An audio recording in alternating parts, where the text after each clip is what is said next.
So today we're going to talk about the elements of a good instructor. There are a lot of resources on this PowerPoint that are also available on Blackboard. Some of them are ones that I do want you to actually read thoroughly, and then others are just kind of there if you want to look more and have more information. So the first one that we're going to actually start out with is Chickering and Gamson. Now, I know this is from 1987, but there's still a lot of really great information here that is still absolutely applicable to teaching today, and we're going to talk about the 7 principles that they talk about in the paper. If you click directly on CTE's website, which we're going to talk about USC's Centers for Teaching Excellence quite a bit in this class because they have so many great resources. This is a link to the actual website that the page that they have it on, and then this is a direct link to the actual article, but I have it already on Blackboard for you guys to look at. And what I'm going to do is just kind of walk through these 7 principles and give you some pointers and some principles to which you should really think about being using in order to be an effective teacher. So if we look at, so kind of moving down the line here. So looking at the student-faculty contact, having frequent contact with students in and out of classes, getting to know your students is a really good principle because it's one that your students feel like you're much more approachable. They feel like they can get to know you without being too personal. You do want to be careful about not going into too much detail about your life and things like that. But having a good relationship with students, talking to them after class, seeing them maybe out on campus, and acknowledging and saying, "Oh, hi." Try to have that communication with them in and outside of class. The second principle about cooperation among students is using strategies in your classroom for collaborative, non-competitive learning. For example, in small groups, student-to-student networks, you can think of one really popular is think, pair, share. And that's something that you can have students kind of, have a theme or a subject or topic, and they, talk to each other about it, and then kind of share some of the things that they kind of discovered in that conversation. You can also use like a jigsaw type learning strategy or a jigsaw project where everybody's kind of bringing equal part to it. It's not competitive. You're basically using a strategy for students to work together.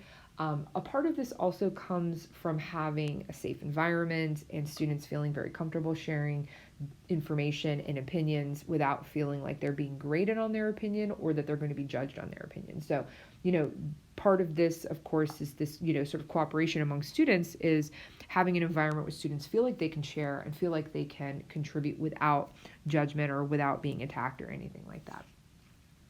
Now, the third one is active learning. This is important for thinking outside of the box when it comes to teaching. So a lot of times when we think about teaching, you're standing up at the podium and you're just talking. Students are passively listening and taking notes. We want to get out this sort of traditional lecturer mindset and get into the room, walk amongst your students, have times where they're talking to you and they're applying the concepts.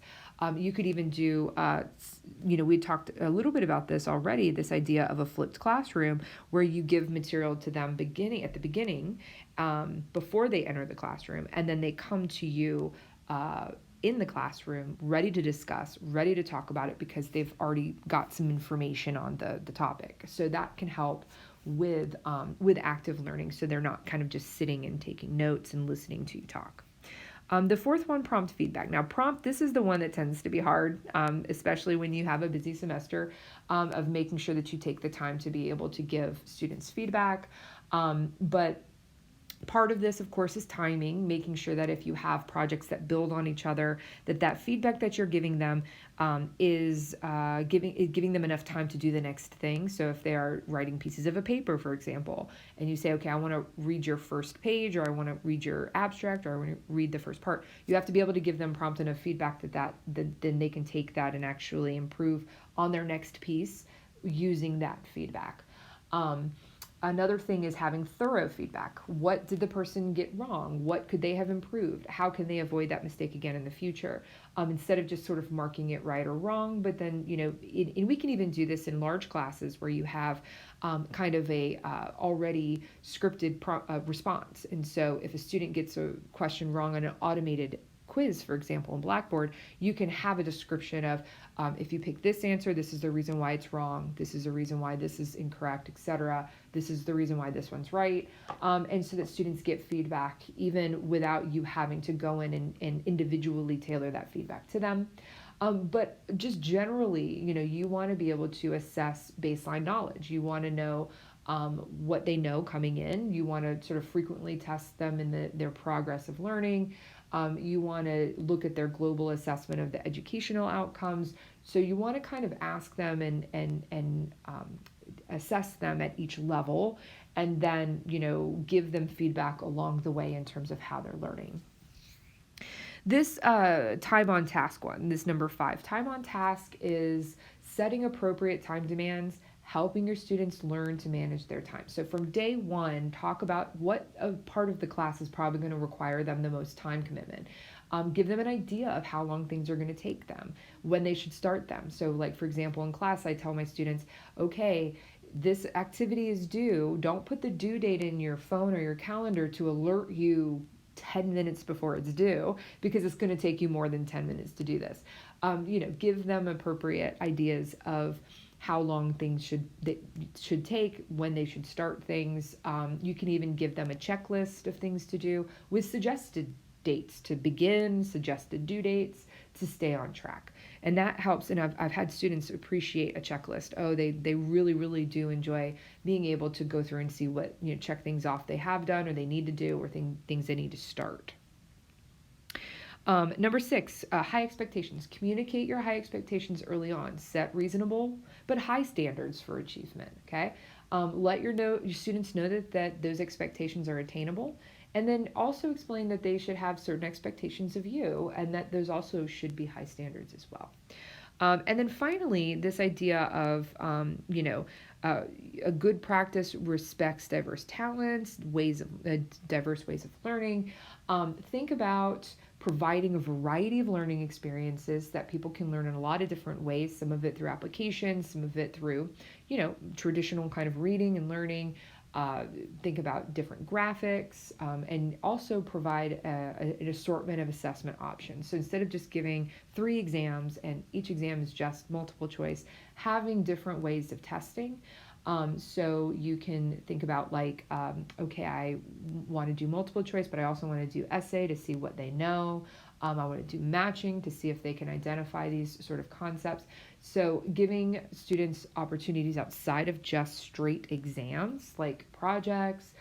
Some students really excel artistically, and others may excel other ways, and giving them an opportunity to take the knowledge and actually be able to expand that in a different way out of the box would be really helpful to getting students learn in their own capacity. And just generally think about equity and diversity. And we're going to talk about a lot of this and a lot of strategies on how to do this throughout the class. But remember that something that can help one person that you think, okay, well, this is just going to help this one, person who might be hard of hearing, for example, to do captions on a lecture, like a video lecture. That same process, though, is going to help a lot of other people too. So not just people who are hard of hearing or have issues with language. It might help a person who is living in a really busy dorm and they can't listen to the lecture. They can only kind of read it as it goes. And so those kinds of things really helps students be able to excel that might not have been your target audience for that particular accommodation. So just thinking about how you can diversify your assessment process as well as your teaching process. Now, we're going to get into, again, remember this is all about how to be an effective instructor. We're going to talk about 3 keys of being a good teacher, a good instructor. We're going to start with prep, and this is like preparing your class, right? So this is course prep. Probably the most important thing, because even if there are some deficits in other areas, that you have a really, really, really well-prepped course, it can usually be a very effective course. And then we have a whole another section on effective like course design. This is sort of more the instructive part of it, but we're going to talk a lot about preparation just in general. And then the other two, we have PEP and personality, and we're going to go through each of these separately. But let's start with preparation. So there's 4 levels of preparation that you want to think about. The university and college curriculum levels, this is something that the department, this is what we're really focused on. What do we want our graduates to learn and to know by the time they leave us? And that's a bigger umbrella. This is like the big picture focus, right? So everything's kind of housed under this. In terms of from the College of Arts and Sciences, what do we want students to learn when they move from USC? And then more specifically under that umbrella, of course, is specific departmental and major curriculum. So do we have a particular track or curriculum that we want our individual psychology majors to have? Is it that, a student's interested in neuroscience, we expect them to take these specific courses that are, related to what they're interested in. So here we might be interested specifically in psychology courses. Here we might be interested in their core sort of curriculum, right? Now, these are the bigger pictures here. These are the ones that, require a lot of, talk amongst faculty. It talks amongst faculty in the college as well as department. These are the 2 that are going to most apply to you, because this is kind of the groundwork of what you're going to be doing from day to day.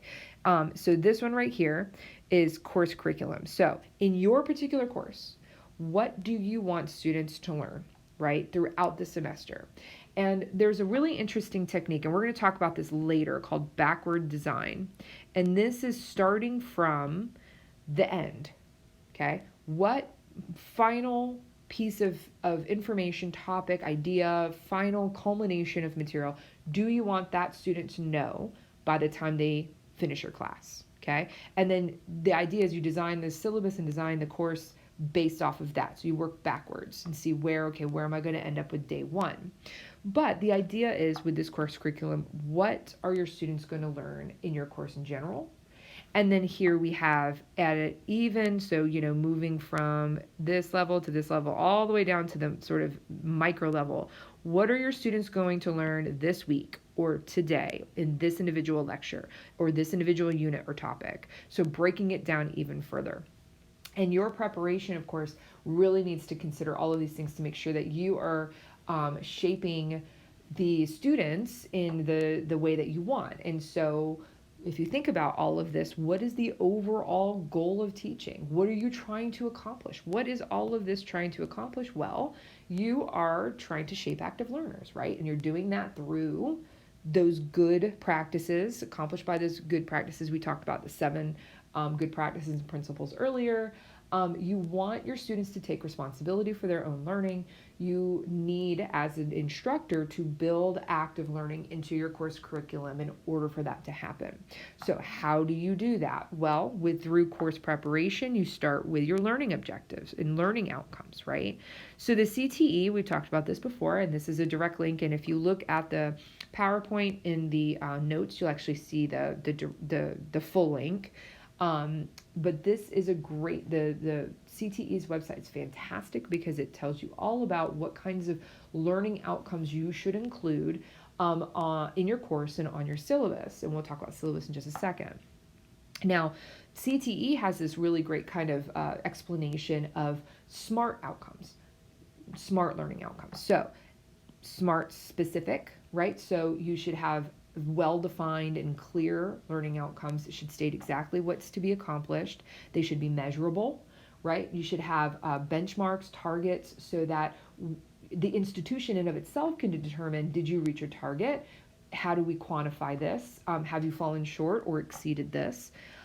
It should be agreed upon. The outcomes should be agreed upon by the stakeholders. And so stakeholders could be the university of itself, school administration, faculty, students, alumni, community members, whoever it might be. And it's got to be in line with USC's mission and goals and learning outcomes, right?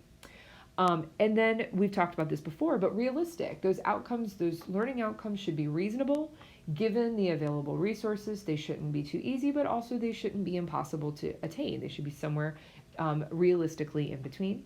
And then finally, time frames. And again, we talked about this before. A learning outcome should include specific dates in which things need to be completed.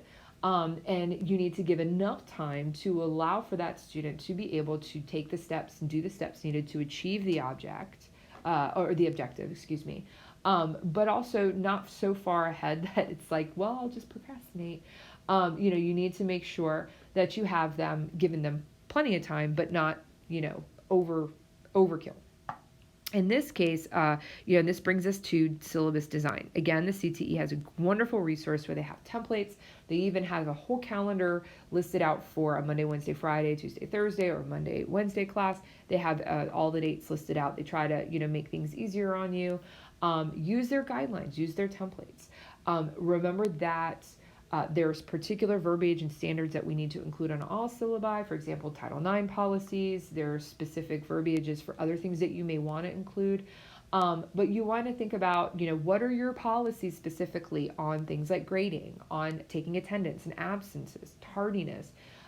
This is going to save you a lot of trouble in the end, because if you have a situation, for example, where a student misses class, if you say to the student, well, you should have gotten an excuse through the student ombudsman, and that's not on your syllabus and that's not described anywhere to the student, you really can't hold up that policy because they were never notified. The students were never notified. So anytime you have a particular policy, you want to include it on the syllabus, because you can say, well, this is what we had, sort of agreed upon from day one. And there are things that you can put in there that give you a little wiggle room. So you can say tentative schedule, might be subject to change in terms of like when you're going to discuss particular topics and assignments. But you really, really, really want to be careful about changing test dates, because especially if you have athletes or people who travel in your class, they might be putting those test dates down and arranging travel around them, arranging things around them. So you really want to avoid changing test dates, and you can never change your grading policy. Whatever grading policy you have up there, that's really what you want, what you're going to have to stick to. So make sure you're really happy with that before you finish your syllabus. The next thing that part of the 3 Ps is PEP, or passion, right? This is pretty self-explanatory. If you even act remotely interested or feel very interested and passionate about the material, your students are going to notice it, okay? If you don't act very interested in it, they're gonna get bored with it. Okay, you came into this field for a reason, and so try to find what excites you about that. And I think that's something that really, really matters to students, that you actually really enjoy what you're doing and talking about. Okay, the final thing that we're going to talk about in terms of the 3 Ps is personality. Now, when it comes to personality, of course, a lot of these are going to be super self-explanatory, but I just kind of want to hone in on a couple. So one, can be really difficult, is try to learn some student names. Even if you don't know every single person's name, you do want to try to, make it like it's important to you that, your students are, valued, right? And so we know a lot of some of this stuff from, teaching evaluation. Students say, oh, I felt like that the professor knew me and I felt, comfortable relationship. But we also know from social psychology and research, right? You want to, make students feel like they are welcome and that who they are. So learning their names is a great first step, or at least learning several students' names. We talked about this before, about talking to students, communicating with them, or, right before class. You can say hi and, talk about sports, the game or the Super Bowl, or, music, especially if you start to, kind of get some themes with different students, that can kind of be fun. You can, open up about yourself and maybe, like, for example, I really love Marvel and I love, comic book stuff, and I like Star Wars, and a lot of my students know this, and so we chat about that, and it kind of makes me feel a little bit, I think, more personable to students. You can talk about your hobbies and interests, where you're from. Try not to share too much, though. You do want to be careful, so don't share anything that's really personal. If you're going through something like, if you're going through a disagreement with another faculty member, for example, you definitely don't want to bring that up. Nothing personal, nothing that is, you want to keep things professional. You don't want to undermine respect, authority, and learning, and so you do want to make sure to keep in mind that you want to be personable, but also not give them too much information. Some people like to add students on Facebook. Personally, when it comes to social media, I tend to avoid adding students. I might add students or accept friend requests or follow requests after they graduate, but I tend to like to keep that side of my life separate. I do know that other instructors have a different opinion on that and have, and are much more open or have an open profile. Again, that's something that you do want to probably guard better with your students. This responding to emails. So one thing that is really important is that you do want to make sure that you are timely and respectful. You want to be respectful to students in class, but also respectful in terms of responding. So, try to refrain from just like a one word response, like yes or no. You do ask, most people ask for a greeting, like in their syllabus say, please, email from your university account and please include a greeting. Tell me what class it is. So a lot of instructors will put what they expect in terms of email communication. So you should, of course, honor your own process. So you want to make sure that you respond to things in a timely manner, maybe the next day, or if it's on the weekend, be very clear with your students. Maybe tell them I don't respond to emails after 5 p.m. or I'll respond the next business day, or I don't respond to emails over the weekend. It's very good to set up boundaries and stick to those. But you do want to make sure to respond to email. So even if you feel like it doesn't necessarily need a response, students really do appreciate if you say, oh, thank you, or thanks for letting me know, things like that. Also, there are no dumb questions. You might think there are no dumb questions. Students do ask a lot of times in email things that feel very obvious. Make sure you give them, point them in the right direction, give them resources. If it's something on the syllabus, you can say, please review the syllabus, and then let me know if you have questions beyond that, okay? This one seems pretty obvious. Show up to class on time a little bit before. Make sure you have enough time to set up, because that starts eating into your time. If you show up right when class begins and then you've got to start all the systems up, sometimes that can be time consuming. So make sure that you do that. Dress professionally. This is flexible, of course, in terms of I try to nice slacks and a shirt that's not necessarily like a t-shirt, but there are varying sort of definitions of what a professional is, loose professional, but try to put on at least somewhat of a professional front. If you notice that students need help, if they are in distress, like talk to them. There's policies that if they are going through something, a trauma or something like that, you do need to report that. We'll talk about that later. But you do want to acknowledge that the person's feeling emotions. Use eye contact, open your body language, walk around, gesture. If you have a soft voice, you may want to consider using a microphone. That's super common, and usually they're in the classroom, especially the larger ones. If not, the department can get you one to use. The final couple things that I just want to kind of mention is again a few extra sort of tips on how to be an effective instructor. This comes from the Meyer paper. So there's two papers here, Myers et al. And then Suzuki. I'm going to get to this in just a second. It's kind of stemming from that. The Myers paper is really nice because it talks about rhetorical versus relational goals or theory. And so when we talk about like rhetorical, we're talking about, things like clarity and humor, right? So this is referring to how students are going to respond to you in terms of can they understand what you're saying, and can learning occur. Okay, so when it comes to clarity, we're talking about not just clarity like you talking through the material and actually lecturing and giving them information, but also structural clarity, right? So is the course clear? Are the grading techniques and processes clear? Are your policies clear?